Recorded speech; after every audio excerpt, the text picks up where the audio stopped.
दोस्तों नमस्कार। एक छोटी सी पहल कैंसर के बारे में। कर्कट रोग का नाम सुनते ही शरीर में सिहरन सी दौड़ जाती है। उन्नत चिकित्सा व्यवस्था में प्राथमिक अवस्था में इलाज होने से रोगी पूरा का पूरा आराम हो जाता है या ठीक हो जाता है। अगर शुरू की अवस्था में रोग को पहचान लिया जाए और उसकी अगर सही ढंग से दवा शुरू की जाए तो रोगी काफ़ी हद तक उसे आराम मिलता है और पूरी तरह से ठीक हो जाता है। कैंसर होता क्यों है, इसका मूल कारण अब तक वैज्ञानिकों को ठीक ढंग से पता नहीं चल पाया है। फिर भी कुछ कार्य कारण का संपर्क अवश्य ही है, जैसे कि पान सुपारी, तंबाकू, खैनी, पान बहार, गुटखा, शराब अत्यधिक सेवन करने से और टूटे व खुरदरे दांत तथा खराब मसूड़े मुंह के अंदर या जीभ में कैंसर होने की अधिक संभावना होती है। धूम्रपान करने वालों के शरीर के अलग अलग स्थान में जैसे जीभ, होंठ, फेफड़े तथा पेट में कैंसर अधिक देखा जाता है। पूरे विश्व भर में भारत जो स्टैटिस्टिक्स बताती है वो नंबर 1 पे है, क्योंकि भारत में सबसे ज़्यादा कैंसर के रोगी हैं, मरीज हैं। खाद्य में आयोडीन के अभाव में और गलकंड के रोगियों को थायराइड कैंसर अधिक होता है। अधिक मात्रा में एक्सरे या आणविक विकिरीकरण के नतीजे में या अधिक मात्रा में हार्मोन की जैसी दवा लेने से या अधिक मात्रा में टीन फूड खाने से कैंसर रोग होने की संभावना अधिक होती है।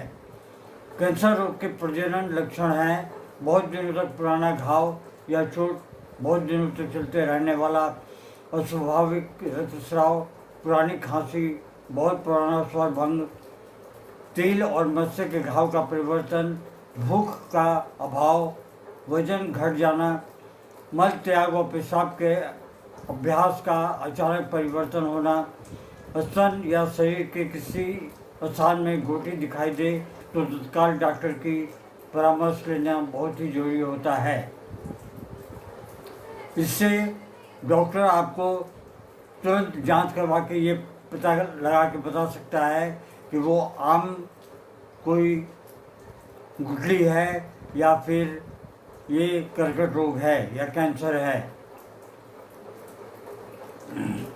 होम्योपैथी के मतानुसार रोग का इलाज रोगी के लक्षणों को देखकर करना चाहिए और किया जाता है।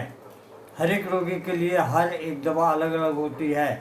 कैंसर के दो व्यक्ति में ये जरूरी नहीं है कि एक ही दवा दी जाए, इनमें अलग अलग दवा दी जाती है, तभी जल्दी रोगी को उपकार मिलता है। लेकिन अगर एक साथ शरीर के विभिन्न स्थानों में कैंसर हो तो अलग अलग दवा भारी मात्रा में दी जाती है।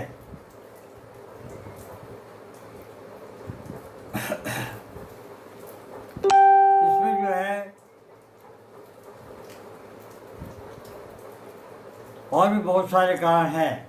भोजन में शुद्धता का ना होना, पर्यावरण में कार्सिनोजेंस का होना, पारिवारिक रोगों से बीमारी का संबंध यानी कि जेनेटिक्स, यानी कि माँ बाप को या दादा दादी को या नाना नानी को हुआ है कैंसर तो ये जरूरी ही नहीं है, लेकिन काफ़ी हद तक जो है ये नाती पोतों में आता है। कैंसर के क्या लक्षण हैं?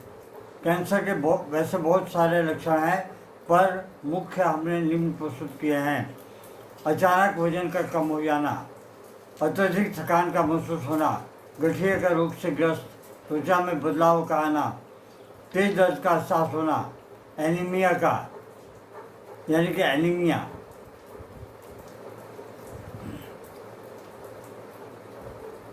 अब सवाल ये उठता है कि क्या कैंसर की बीमारी में होम्योपैथी दवा कारगर है? वैसे तो आप में से बहुत सारे लोग जानते होंगे कि होम्योपैथी भी कैंसर के इलाज में मददगार सिद्ध होती है और नज़र भी आती है। इसके साथ ही होम्योपैथी की दवा कैंसर मरीजों की केमोथेरेपी, रेडिएशन के साइड इफ़ेक्ट से भी बचाती है। तो वही होम्योपैथी दवाओं का दुष्प्रभाव भी नहीं है, इसका कोई साइड इफ़ेक्ट भी नहीं है।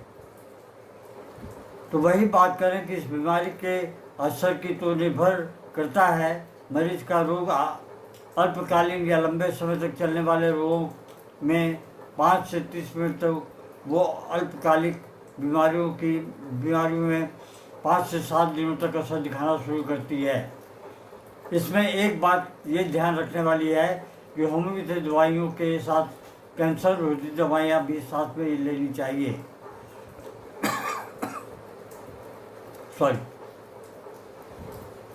अब सवाल ये उठता है कि किन किन कैंसर की बीमारियों में होम्योपैथी दवा का कारगर है या इलाज लेना चाहिए। पेट में गांठ की दवा, मुंह का कैंसर, गले का कैंसर, गांठ पिघलाने की दवा।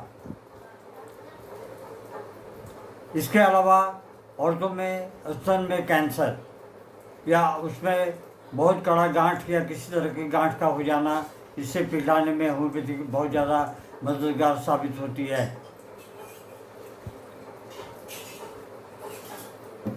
अब आगे हम बढ़ते हैं।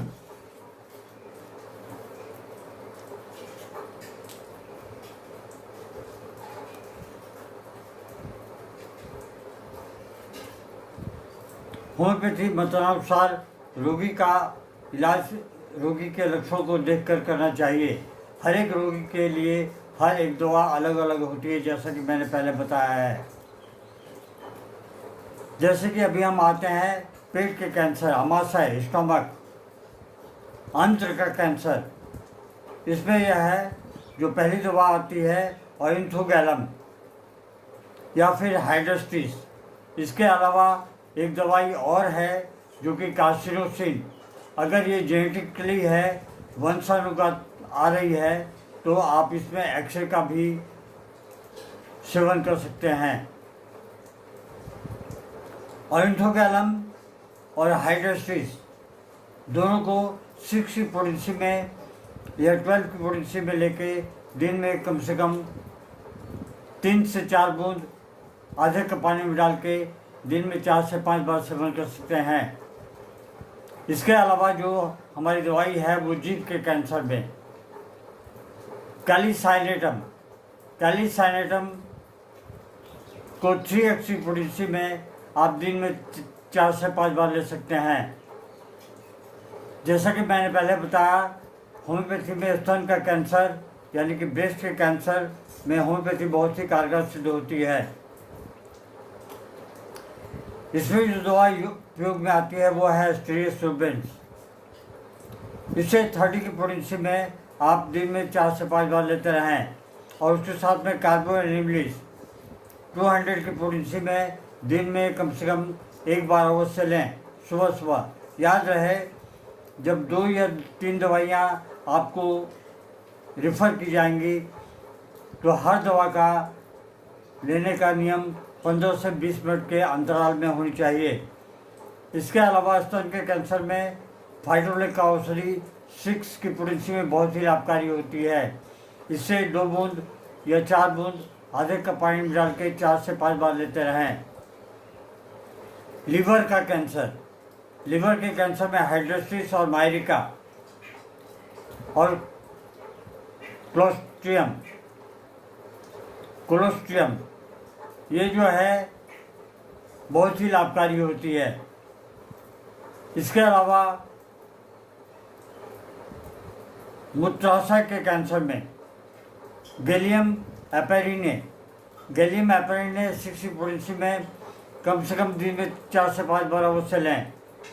अगर आपके लिंग में कैंसर है, लिंग में अगर कैंसर है आपको, तो यूफॉर्बिनम 6 पोटेंसी में आप दिन में 4 से 5 बार लेते रहें, या फिर आप इसे 1 mg की पोटेंसी में ले सकते हैं या फिर सेम की पोटेंसी में 20 दिन के अंतराल में भी ले सकते हैं। इसके अलावा गर्भाशय में अगर आपको कैंसर है तो आप क्या करेंगे? इसमें एरम को 60 में 4 से 5 बार अवश्य लें, 4 बूंद करके। इसी में प्रयोग में गर्भाशय में कैंसर अगर है तो आप इस प्रयोगों का भी प्रयोग कर सकते हैं। फ्लूगोल लिग्नी को 6 एक्सी पोटेंसी में आप ले सकते हैं, दिन में 4 से 5 बार। इस बीमारी की जलन घटाने के लिए इचिनीसिया औषधि 200 की पोटेंसी में दिन में 3 बार ले सकते हैं अगर आपको गर्भाशय में जलन हो रही है तो। कैस्केरा सैग्रेडा एक बहुत ही अहम दवा है और इसके काफ़ी लाभ भी देखे गए हैं। इचिनीसिया और कैस्केरा सैग्रेडा जब भी दवाई लें तो 15 मिनट के अंतराल में लें। याद रखें कुछ चीज़ें एक दूसरे से संपर्कित दवाएं। कुछ दवाएं हैं जिनको एक बाद दूसरी को देने से कुछ क्रॉनिक रोग के आराम पड़ने का समय कम हो जाता है, जैसे सल्फर, कैल्केरिया, लाइकोपोडियम। एक दवा के बाद दूसरी दवा देनी चाहिए। जहाँ रोस्टक्स बात की पीड़ा को पूरी तरह से मिटा नहीं सकता, वहाँ लाइकोपोडियम औषधि जो है वो काफ़ी हद तक कारगर सिद्ध होती है। इनके साथ में फिर ट्यूबरकुलोन भी दे सकते हैं। आशा है ये छोटा सा वीडियो आपको काफ़ी हद तक जानकारी देगा और काफ़ी हद तक अवेयरनेस आप में लाएगा। कृपया आप अपने प्रियजनों को इसे भेजें ताकि उनको भी इसके बारे में जानकारी हो। और अगर कोई आपके आसपास में है जो इस रोग से सफ़र कर रहा है, कैंसर से भोग रहा है, आप उससे सलाह दें कि किसी एक्सपर्ट होम्योपैथिक डॉक्टर से जाके मशवरा करें। जय हिंद, नमस्कार। Blessing of doctor Samuel Christian Hahnemann. Long live homeopathy, long live Hahnemann.